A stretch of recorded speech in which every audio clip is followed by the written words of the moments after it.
કાલાઘોડા બ્રિજની જર્જરિત હાલતને લઈને સામાજિક કાર્યકર કમલેશ પરમાર દ્વારા સ્થળ નિરીક્ષણ કરી સમારકામની માંગણી કરી હતી। વડોદરાના સત્તાધીશો વહીવટી તંત્ર દ્વારા લોકો ન ઈચ્છે તો પણ બ્રિજ બનાવી રહ્યા છે। બ્રિજ ઉપર રીસર્ફેસિંગની જરૂરિયાત ન હોવા છતાં પ્રજા ટેક્સના પૈસાથી કામગીરી થતી હોય છે, પણ હાલના હયાત બ્રિજની જાળવણીમાં તંત્ર દુર્લક્ષ્ય કરી રહ્યું છે। શહેરના કાલાઘોડા બ્રિજના પોપડા ઉખડી રહ્યા છે, સળિયા દેખાઈ રહ્યા છે, ત્યારે સામાજિક કાર્યકર કમલેશ પરમાર દ્વારા કાલાઘોડા બ્રિજ નીચે પહોંચી બ્રિજનું નિરીક્ષણ કર્યું હતું તથા બ્રિજની અવસ્થાને લઈને મીડિયા સમક્ષ જણાવ્યું હતું।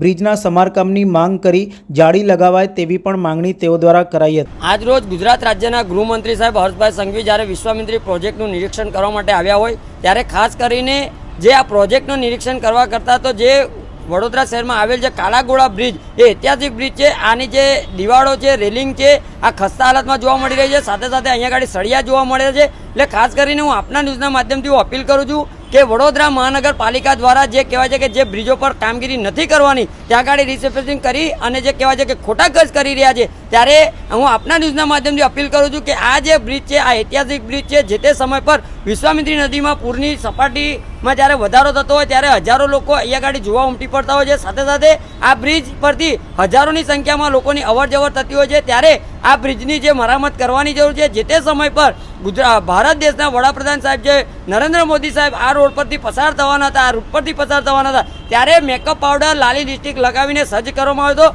પરંતુ દીવા તળે અંધારું જોવા મળે છે। એટલે કે કહેવાનો મતલબ કે જે બ્રિજના નીચે આજે અમે જાત તપાસ કરી ત્યારે જોવા મળ્યું કે બ્રિજના નીચે જે સળિયા જે દેખાઈ રહ્યા છે, પોપડા ખરી રહ્યા છે, ત્યારે વહેલામાં વહેલી તકે મરામત કરવામાં આવે તેવી અમારી માંગ છે। સાથે સાથે આ બ્રિજની ઉપર જે આજે જે જારી છે આ જારી પણ લગાવવામાં આવે, જેથી કરીને નગરજનોની સેફટીને, સલામતીને, સુરક્ષાને ધ્યાનમાં લઈ અને વહેલામાં વહેલી તકે કામગીરી કરવામાં આવે। કારણ કે અવારનવાર અનેક લોકો અહીંયા ગાડી આવીને જે પોતે આત્મહત્યા કરતા હોય છે, સાથે સાથે અહીંયા ગાડી મગરોની સંખ્યામાં વધારો હોય, ત્યારે આ નગરજનોની સેફટીને ધ્યાનમાં રાખી અને આ જે બ્રિજ ઉપર જારી લગાવવામાં આવે, સાથે સાથે જે બ્રિજના પોપડા કરી રહ્યા છે તેને રિપેરિંગ કામગીરી કરવામાં આવે તેવી અમારી ખાસ માંગણી।